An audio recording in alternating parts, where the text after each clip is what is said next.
My birthday cake had 32 candles on it. And before I even got the chance to make a wish, I walked into a room and lost my husband, my best friend, and the version of myself that trusted people easily. All in about 5 seconds. I debated for a long time whether I was ever going to tell this story out loud. Not because I'm ashamed. I'm not anymore. But because saying it means reliving it. And some memories don't just come back to you gently. Some of them hit you like a cold wave you didn't see coming, even when you're just standing in your own kitchen making coffee on a Tuesday morning. But here I am. Because something tells me I'm not the only one who's been through this. And if there's even one person watching this right now who needs to hear that they're going to be okay, then this story is worth telling. So let me take you back. About 2.5 years ago. To the night that completely changed my life. His name was Ryan. Ryan and I met at 23. I was working at a small marketing firm. He was doing freelance photography, and we met at a mutual friend's rooftop party in the middle of July. He was quiet in the way that draws you in, like he was actually listening when you talked, actually there. Not just waiting for his turn to speak. That was rare. That felt like something. We dated for 2 years. Moved in together. Fought about furniture and figured out each other's weird little habits. He folded towels in thirds. Who does that? And I apparently hum when I'm reading, which he said used to drive him crazy and then somehow became his favorite thing about me. We got married when I was 27. Small wedding. My mom cried the whole ceremony. Ryan's vows made me laugh and cry at the same time, which I didn't know was physically possible until that moment. For 5 years after that, we built a life. Not a perfect one, no life is. We had hard seasons. Stressful jobs, a rough patch around year 3 where we went to couples counseling and came out the other side stronger, or so I thought. We traveled when we could. We talked about having kids someday. We had Sunday morning routines and inside jokes and a shared language that only made sense to us. I was happy. Genuinely, fully happy. And I want you to hold on to that, because what happened next is not something I saw coming. Not even close. Now I have to tell you about Jess. Jess and I had been best friends since the 7th grade. 20 years of friendship. She was in my wedding, maid of honor. She helped me pick my dress.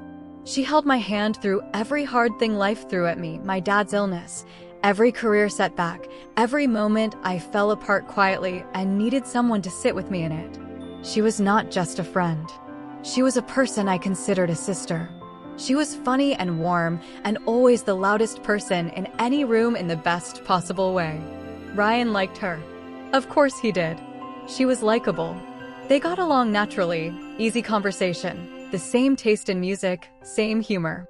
When the 3 of us were together, it always felt comfortable, effortless. I loved that. I was proud of it, even. How could I have known that the comfort I was so grateful for was being used against me? My 32nd birthday fell on a Saturday.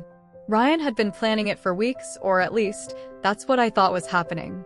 He kept telling me not to stress, that he had everything handled, that I just needed to show up and enjoy myself. Jess was helping him coordinate. They'd been texting back and forth about it. She told me it was going to be perfect. I remember feeling so loved that week. So looked after. The party was at our house. About 20 people, close friends, a few coworkers, my cousin and her husband. Fairy lights in the backyard, my favorite playlist, food that Ryan had actually cooked himself. It looked beautiful. It felt beautiful. For the first 2 hours, everything was wonderful. I was laughing, dancing a little, hugging people I hadn't seen in months. Ryan kept catching my eye from across the room and smiling. That kind of smile that used to make me feel like the most important person in any space. But somewhere around the middle of the night, I noticed he'd been gone for a while. And then I noticed Jess had been gone for a while too. I didn't think anything of it at first. I told myself Jess was probably fixing her makeup. Ryan was probably getting more ice or refilling something in the kitchen. I genuinely, honestly did not let my mind go anywhere else. My brain protected me for as long as it could. It was my neighbor Claire who said it. Quietly, almost gently, like she wasn't sure she should. She leaned close to me and said, "Hey, have you seen Ryan? Someone said he went upstairs like 20 minutes ago." And something shifted in my chest. Not alarm exactly, More like a small, cold question mark appearing somewhere deep inside me. I told Claire I'd go check on him. I laughed it off. Said he probably got caught up on a phone call or something. I set my drink down on the kitchen counter. I walked toward the stairs. And I remember this so clearly. The music was still playing downstairs. People were still laughing. Someone was telling a story that was apparently hilarious. And I was climbing those stairs in my own home, in my birthday dress, with this quiet feeling I couldn't name yet. I walked down the hallway. The door to our home office was not fully closed. There was a thin line of light coming from underneath it. I pushed it open. Ryan and Jess were sitting on the small couch in the corner of the room. Close. Too close. And when the door opened, the way they pulled apart, the way they both looked at me, said everything that their mouths didn't have time to say. I stood there. I don't know for how long. A second. 5 seconds. It could have been a full minute. Time stopped working properly. Ryan said my name. Just my name. Like a question. Like maybe I hadn't understood what I was looking at. And Jess said, "It's not." And then she stopped. Because we both knew. There was nothing after that sentence that was going to be true. I didn't scream. I didn't cry. Not right then. I just looked at them. These two people who were supposed to be the safest people in my world, and I felt something I can only describe as a quiet implosion. Like something structural inside me just gave way, silently, completely. I turned around. I walked back down the hallway. I went into our bedroom, closed the door behind me, and sat down on the edge of the bed. Downstairs, the music was still playing. Someone laughed. The party kept going. And I sat there in the dark, in my birthday dress, and I thought, this is the moment. This is the before and the after. Ryan came in a few minutes later. He was shaking. I could see it. He sat across from me and started talking, words I don't fully remember because they didn't matter. He was sorry. It was a mistake. It had only been a few weeks. It didn't mean anything. That last part. It didn't mean anything. I remember thinking that was the cruelest thing he could have said. Because if it meant nothing, then what had he risked everything for? What was I supposed to do with that? I asked him one question. I said, "Did she know how happy I thought I was?"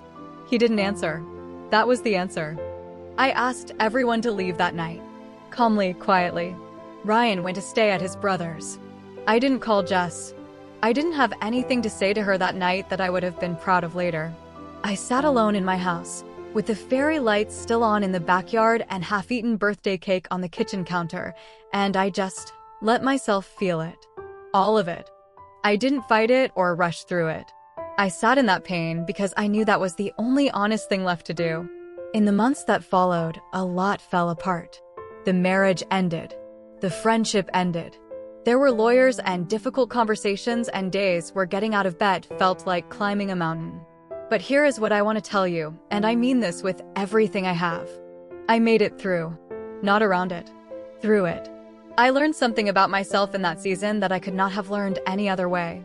I learned that I was stronger than the story being told about me. I learned that grief doesn't mean weakness, it means you loved something real.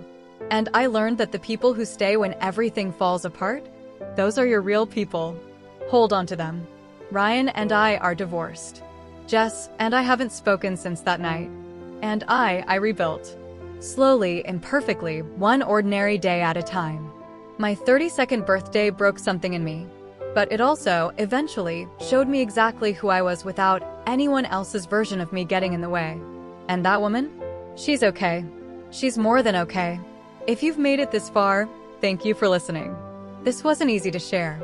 I want to ask you something, and I genuinely want to know, have you ever had a moment where someone you completely trusted showed you a side of themselves you never expected? How did you find your way back to yourself after that? Tell me in the comments. I read every single one. And if this story hit close to home, you're not alone. You never were.